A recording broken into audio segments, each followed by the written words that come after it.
In the last 150 to 200 years, science has advanced rapidly and has helped humankind immensely. On my series, Miracles of Science, we have unveiled some extraordinary advancements in technology earlier. Today, humans use a lot of highly scientific tools to see within ourselves and use it to treat anomalies inside our very own bodies.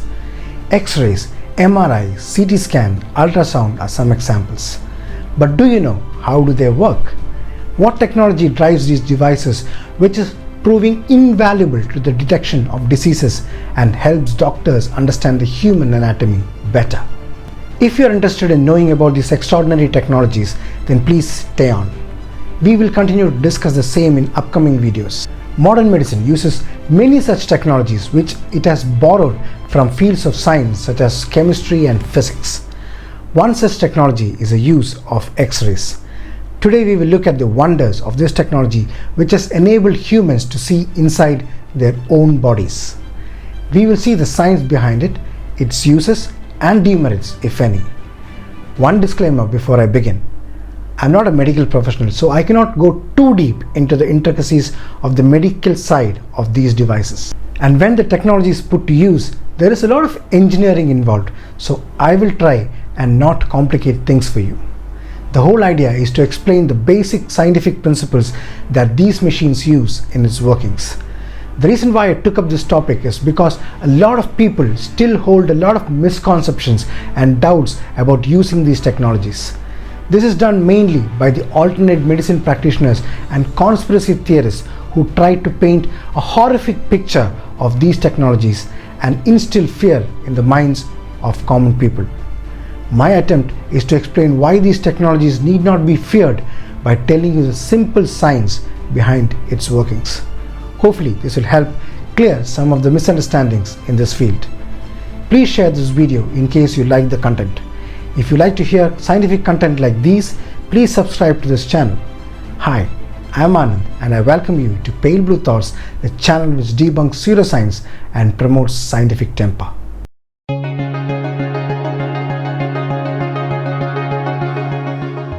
Most often when you visit a doctor, the doctor works with some limitations.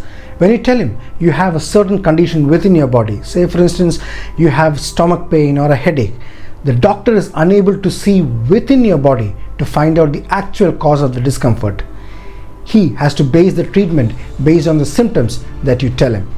There may be some visible symptoms like rashes and swelling and so on, but to make an objective and evidence-based decision, the doctor would need the help of some scientific technologies.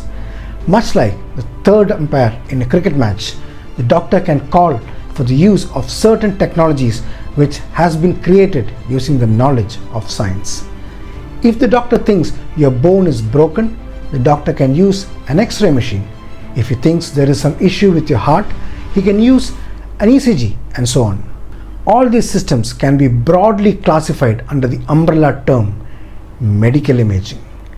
In this video and subsequent videos in this series, I will try and explain in a simple way the science behind how medical imaging provides medical practitioners with invaluable information about what is happening inside our bodies.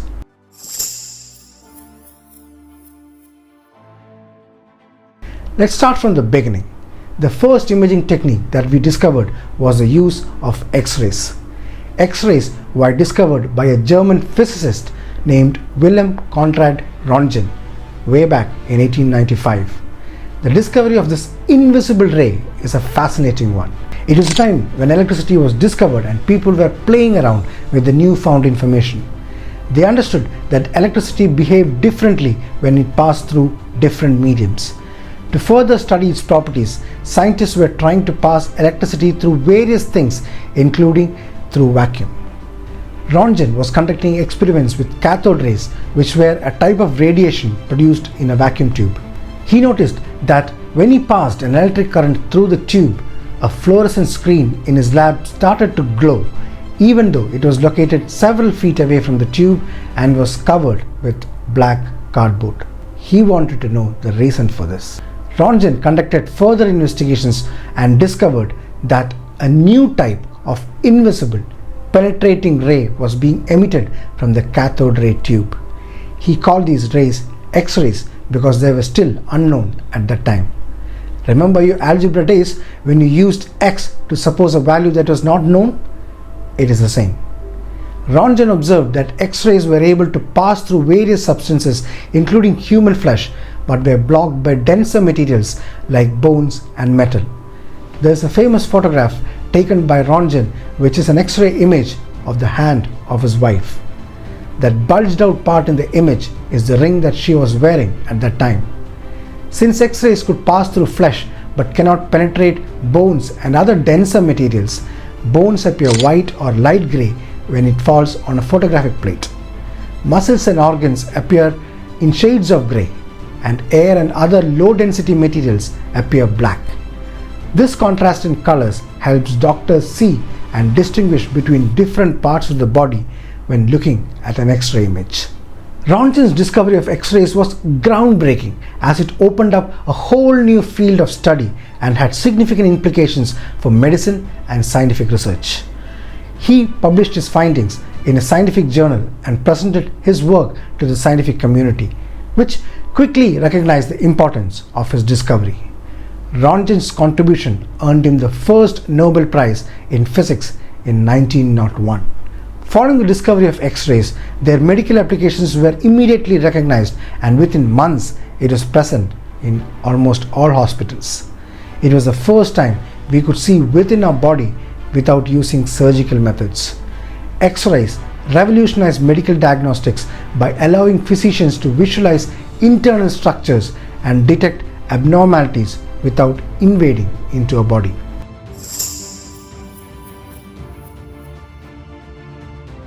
So how are X-rays produced? The X-ray tube is the main component of an X-ray machine. It consists of a cathode and an anode enclosed in a vacuum sealed glass or metal housing. I know the words anode and cathode may be bringing memories about your physics class in school, but don't worry, let me explain it in a simple manner. The cathode is a heated element that emits electrons when heated. It is negatively charged. The anode is a metal target located opposite the cathode. It is positively charged.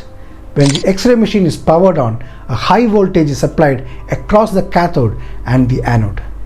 This voltage creates an electric field, causing electrons emitted from the cathode to accelerate towards the anode. It is like a gun fired at a target. As the accelerated electrons strike the target, they collide with the atoms in the target material, typically a heavy metal like tungsten. These collisions transfer energy to the target atoms. The energy transferred to the target atoms causes the atoms' inner electrons to become excited or ionized. Their energy increases and they rise to a higher energy level. Just picturize yourself drinking some Red Bull or whatever your energy drink is. The electrons of tungsten are now supercharged, but they cannot remain in an excited state for too long.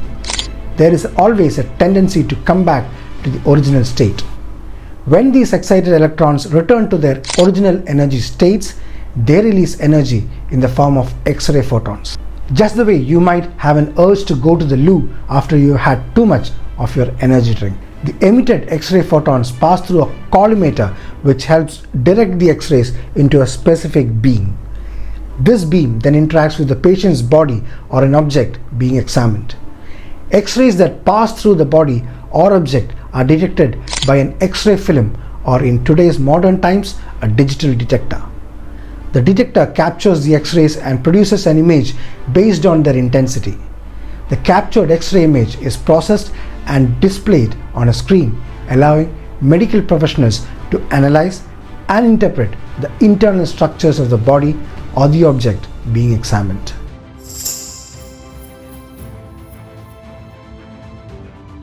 Now let's try and understand what happens when these X-rays fall on the human body. Three things could occur. One, it could penetrate or transmit through the body and go out of the body. It doesn't interact with any of the organs or our electrons and compounds that make up our bodies and passes right through. The second option is that it gets absorbed by the body. Absorption is the process by which various tissues and materials in the body interact with and absorb the energy carried by radiation. When radiation passes through the body, it can be partially or completely absorbed by different tissues and organs depending on their composition and density.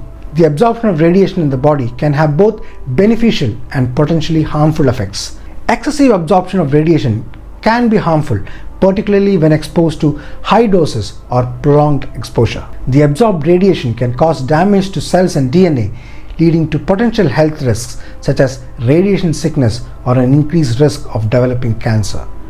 Exposure to radiation like gamma rays can have potentially harmful effects, but if regulated properly, it too can be used for killing cancer cells. We will discuss that later. Now the third thing that happens is that some radiation gets absorbed by the body and the rest gets out of the body. However, the radiation doesn't go in the same angle they came in. Like in the case of light, radiation too undergoes scattering.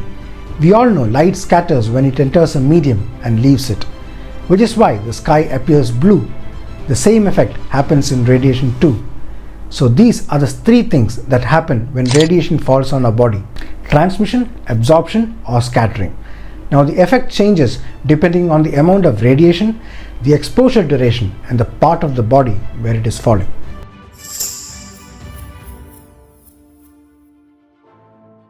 Now for X-ray technology, we are interested mainly in the penetration or transmission effect. Let's see how. For understanding this, understand how a photograph is taken. You have a camera. You turn the camera towards the object that you want to capture. The light from the source reaches the camera and you capture it. Now imagine if the light passes through the object and you place the camera behind the object. Some light may get absorbed and some light may pass through. The camera can only pick that light which has passed through the object or around the object. Those parts of the film gets exposed and the areas where the light was absorbed doesn't get exposed. Hence, that would remain dark. The same thing happens when light falls on me right now. My body doesn't allow the light to pass through, so what would you get behind me? A dark shadow. This is exactly what we use in an X-ray. In medicine, it is given a fancy name: projectional radiography. Suppose you place your hand under the X-ray machine. When X-rays fall on your hand, some areas such as flesh and tissues let the X-rays pass through, but denser materials like bones absorb or stop the X-rays from passing through. So what would get to the other side? A shadow of your bones. This is what projectional radiography simply is: a shadow of your bones. So in an X-ray machine, the object to be X-rayed is kept between an X-ray producing machine and a detector. When X-rays pass through the object, the shadow of the denser part of the object falls on the detector and the rest of the light passes through the object. The detector captures the image and is passed on to a computer to be printed.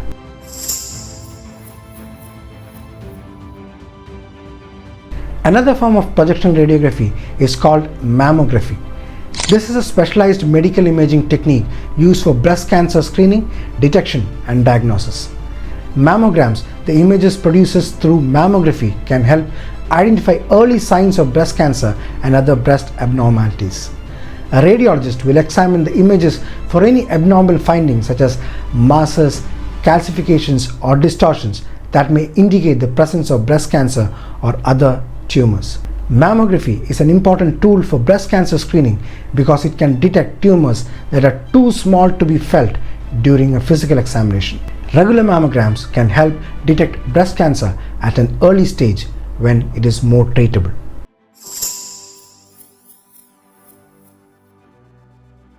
The final radiography method that we would discuss today is called fluoroscopy. Fluoroscopy is a medical imaging technique that allows real-time display of moving internal structures of the body using X-rays. It involves the use of a fluoroscope, which is a specialized X-ray machine equipped with a detector and a screen that displays the images in real time. The fluoroscope emits a continuous X-ray beam which passes through the patient's body and interacts with the internal structures. The X-rays that pass through the body are detected by the image receptor in the fluoroscope. The detected X-rays are instantly converted into a continuous series of images that are displayed on a screen. These images provide real-time visualization of the internal structures as they move, such as the movement of organs, blood flow, or the positioning of medical devices. This is a photograph of a doctor using fluoroscopy way back in 1909. An interesting aspect of the picture is that the doctor and the subject is standing casually in front of an X-ray machine. This was because in those days people were just too happy to be able to see the insides. They didn't pause to think that exposure to X-rays may cause serious health effects. Fluoroscopy is used in a test called the barium swallow test, which is a diagnostic imaging procedure used to examine the esophagus, stomach, and the first part of the intestine called the duodenum. It helps to evaluate the structure and function of these organs and detect abnormalities or conditions affecting the upper gastrointestinal tract. During the procedure, the patient ingests a liquid containing barium sulfate, a contrast medium. Barium is a dense substance that is visible on X-ray images, allowing for better visualization of the GI tract. Once the barium has been swallowed, a series of X-ray images are taken. The X-ray machine is positioned above the patient as they stand, sit, or lie down on an examination table. The patient is instructed to swallow the barium liquid, and X-ray images are taken as the barium flows through the esophagus into the stomach and through the duodenum. The barium swallow test provides valuable information about the structure, shape, and function of the upper digestive system. After the test, it is important to drink plenty of fluids to help eliminate the barium from the body. So how does fluoroscopy work? It uses a phenomenon called fluorescence. I'm sure you would have heard of fluorescent bulbs and tube lights.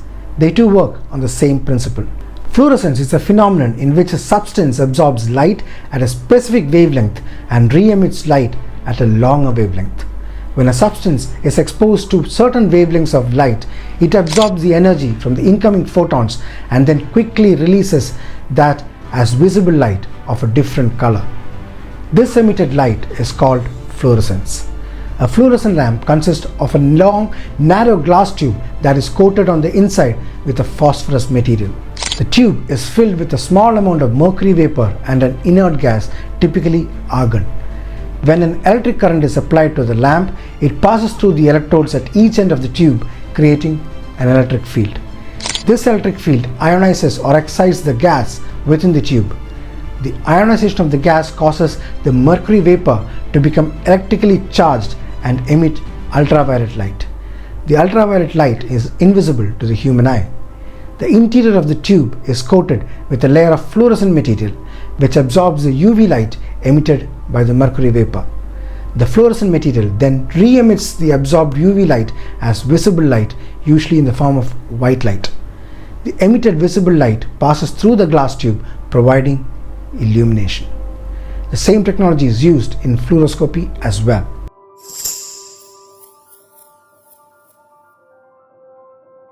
X-rays are used in many fields like dentistry to examine teeth and jaw structures, diagnose dental issues such as cavities, gum disease, or tooth misalignment.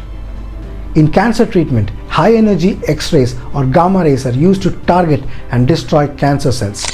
This technique is known as external beam radiation therapy. X-rays are used to inspect the integrity and quality of structures and materials without causing damage. This includes testing welding, checking for defects in pipelines, and inspecting aircrafts. You may have also seen X-ray scanners used in airport and other high-security areas to scan luggage and packages for potential threats or prohibited items. So those invisible rays are useful in many ways apart from seeing your insides.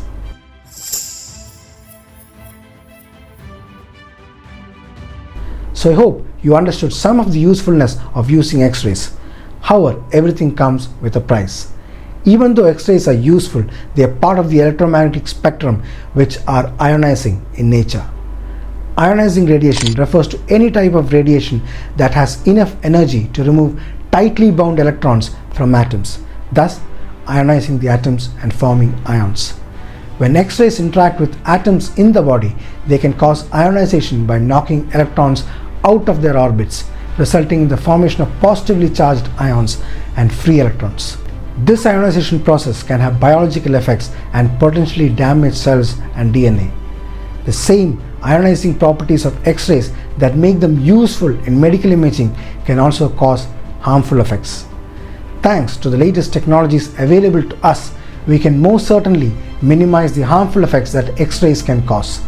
To ensure safety, today medical professionals take measures to limit the amount of radiation exposure during X-ray procedures. They use lead shielding, collimation to focus the X-ray beam, and employ guidelines for appropriate use and dosage.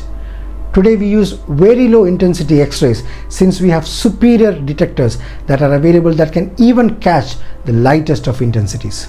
So you can say the use of X-rays is relatively safe as we are limiting its exposure during medical procedures. So I hope you found this episode useful and at least some of the information was new to you. I shall continue to explore more imaging technologies like CT scans and MRI in future episodes. If you found this video useful, please share it within your WhatsApp group or other social media. You would help this channel grow by doing so. If you would like to support me further, there are links in the description for your contributions, including my UPI ID. I shall be back soon with another scientific video. Until then, it's bye-bye from Pale Blue Thoughts.